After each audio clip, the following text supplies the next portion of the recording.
Yeah. Welcome to a new edition of the Neon Jazz interview series with Brooklyn-based hip-hop jazz musician and producer Gengis Don. He opened up about his new single, Power, coming out on April 23rd, 2021, that will be part of a new album called Sweet Pea out on July 16th, 2021. The music talks about the power in using your voice to speak up and ask for help. Featuring up-and-coming Brooklyn rapper and singer Kumbaya, Power highlights an important cause to the musician, mental health awareness primarily in the black community. This multifaceted musician has always had an intense passion for creating and crafting music. Get to know him and dig his story. Thanks for taking a minute out. Thanks for having me.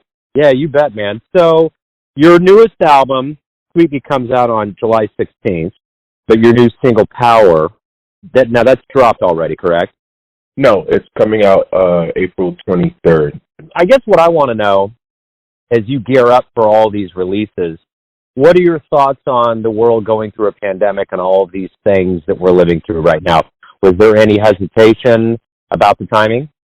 Yes and no, because I say yes because music is one therapeutic, and I feel like a lot of people turn to music when the pandemic hit, because there's not much else to do except be in the house and consume content.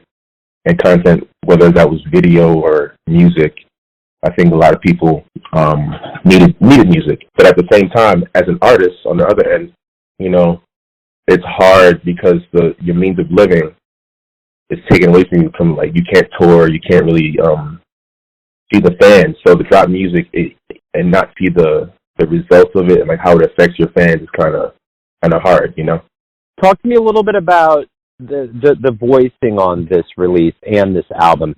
How did this sound come about for you? I'm a big fan of using other genres in my music and not just traditional hip hop. I like jazz. I like pop music. I like Middle Eastern music. So this one with Power specifically, it samples a soul / country band called Khruangbin, but what it also does is that it takes that and infuses it with a hip hop element as well, and so that's where I came up with the music for Power. But the music for the entire project is a combination of what I was feeling artistically at the time, because this album has been in the works for probably three plus years now. So it has a combination of eras of music that I was feeling at the moment. So talk to me a little bit about your beginnings, where you were born and raised, and kind of how music became your focus. I was born and raised in Brooklyn, New York, and I grew up in the church. I started playing drums in the church. My first instrument was steel pan, because my parents are from the Caribbean. My family's from the Caribbean, and so steel pan is the native instrument of Trinidad and Tobago, and so that's the first instrument I kind of grew up on. And it eventually, since I was in the church, it led to me playing drums, because steel pan is a percussive instrument, so it's the same family. So from there, I just started playing drums, started getting into jazz, started getting into gospel. It kind of varied my interest at the time, because I was also playing sports. So to juggle both playing sports and playing an instrument was kind of tough. So I kind of lost focus on music for a little bit, because I actually played sports in college. And then around my junior years, when I started to pick up drums again and actually start producing as well. And from there, it's been, it's just been a journey. The one thing that's very clear about this single Power is you talk about the mental health, and how important that is. Talk to me a little bit about how that developed into a focal point for you, and to, express that musically. Yeah. So the entire project, Sweet Pea, it focuses on mental health awareness, and so each track it touches on a different aspect of mental health. So whether that's depression, anxiety, bipolar, codependency. But it not only doesn't touch on that, it touches on how people cope with these things. So it can be through therapy, and through like self-medicating, through working out. So power specifically touches on therapy and like using the power of your voice to speak your problems to people and being okay with that. So it said that you had graduated with a degree in accounting too. What made you pick music over that route in your life? What was the clincher? I'm a big advocate for doing what you want in life and doing what makes you happy. I think my happiness always comes first. It trumps everything else for me. So money, whatever, having an accounting degree meant like, I can get a career like right out of college where I would have been making a good living, but I wasn't happy doing it. It's not something that I could see myself doing for the rest of my life. And music has always been a passion. And I just decided, like, from my junior year of college on, I decided to like take it seriously and for it to be like my life's purpose. So talk to me a little bit about, just because we're more specifically geared towards jazz, a little bit about the jazz influences that have been key in your life. I studied jazz in Boston as a jazz drummer, and when I moved back to New York, I was just heavily in the jazz scene as a drummer. I was playing with like a lot of art, like Corey Wallace, Brent Burkhead, Willem Delasport. I played with Roy, rest in peace. I played with like Stacy Dillard, Eric Lewis. The list goes on. Like I can't even like remember all the names I've played with. But my love for jazz is evident in my production as well, because I have a lot of jazz influences, like in terms of like chords and structure of the songs that I like to use in my production. So that's why like like my influences in my production are very evident. Right on. The interesting thing about what you're doing and what I see, I've kind of noticed over the quarantine, is there's been more electronica put into jazz.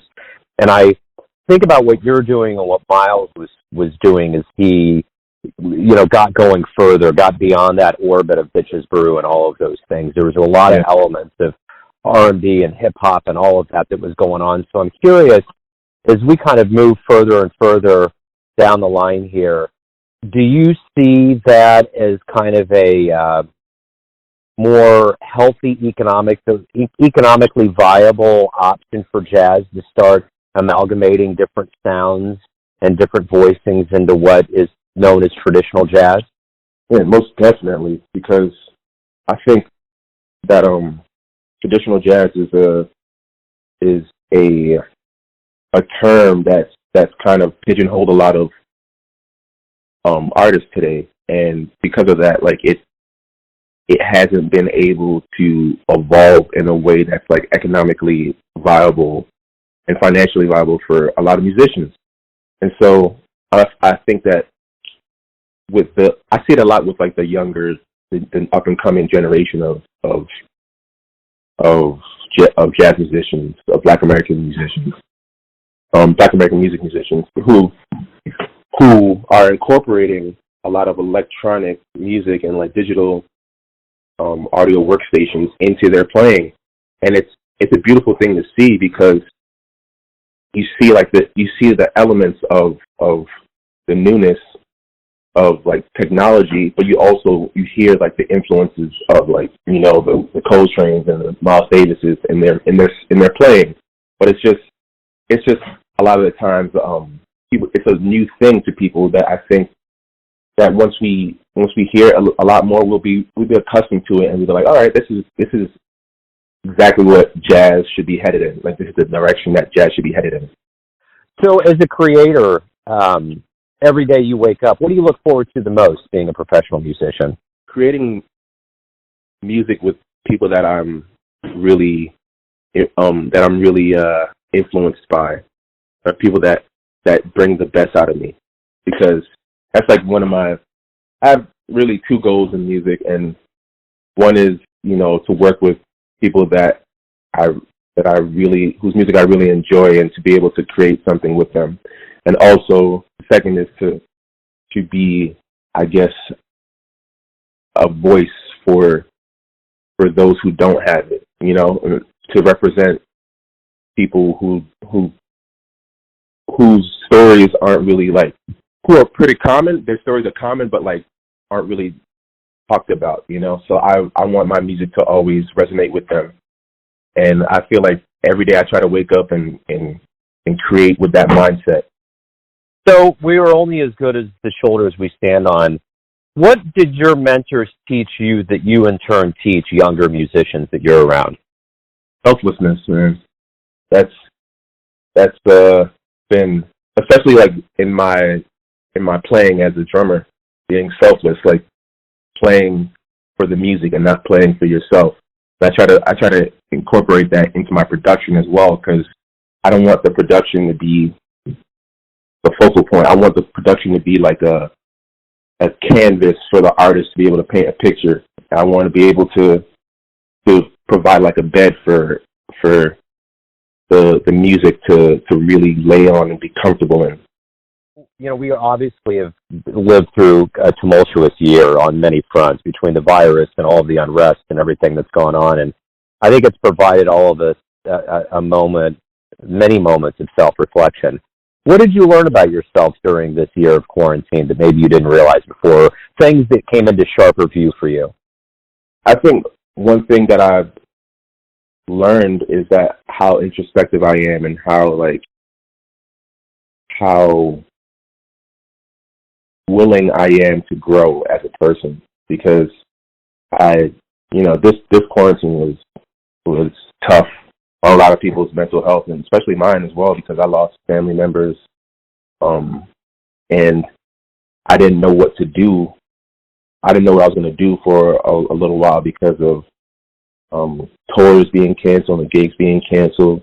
So my means of living was just gone, and I learned how resilient I was in using my production and using my other skills as a musician, to be able to like make a means of living for myself, and that really surprised me.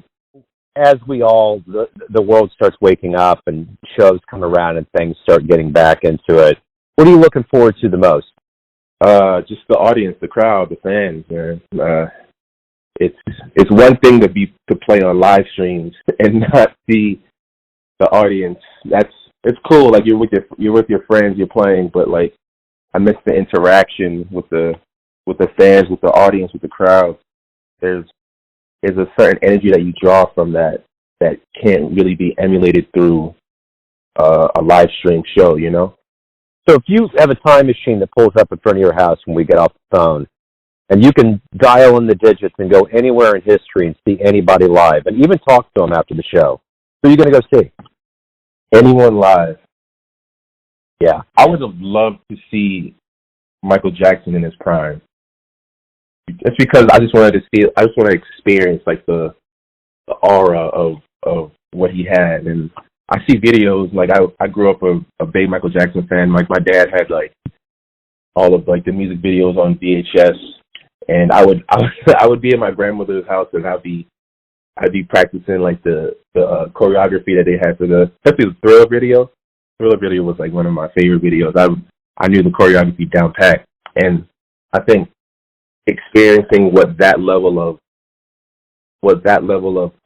of stardom and notoriety, just to be around it and see how talented he was as a musician, and two, how otherworldly he was, is just something I really want to experience. So everyone has a perception of you, your family, your friends, your fans, but ultimately you're the one living your life. Who do you think you are? Good question. You know, over quarantine, I was able to, I think, really work on who I am, and And I realized that, like, I think my purpose is to serve others. You know, I think I'm a servant of the people. At least I try to be. At least I really try to be a servant of the people, because I realize that the more you give unselfishly, the more you receive, and to be able to, like, you know, people say that giving is a selfless act, but it really is a selfish act if you think about it. And I think that I'm a giver in a sense. Beautiful. Hey, man, thank you for opening up. Thank you for talking about the new music and your life in music. I really appreciate your time today. Appreciate you having me. Thanks for listening and tuning in to another Neon Jazz interview, where we give you a bit of insight into the finest cats in Brooklyn, Kansas City, and spots all over the world, giving fans all that jazz. And thanks to Gengis Don for his time, music, and story. If you want to hear more interviews, go to Famous Interviews with Joe Domino on the iTunes Store. Visit Neon Jazz at youtube.com, and for everything Neon Jazz all the time, go to the neonjazz.blogspot.com. Until next time, enjoy the jazz, my friends. I hope you don't do that. Keep yourself real close, like your favorite do-rag. It's the power of the tongue, power of the tongue, power of the tongue. It's the power of the tongue, power of the tongue, power of the tongue. Hey, fall in love with a new black. I hope you don't do that. Keep yourself real close. Neon Jazz.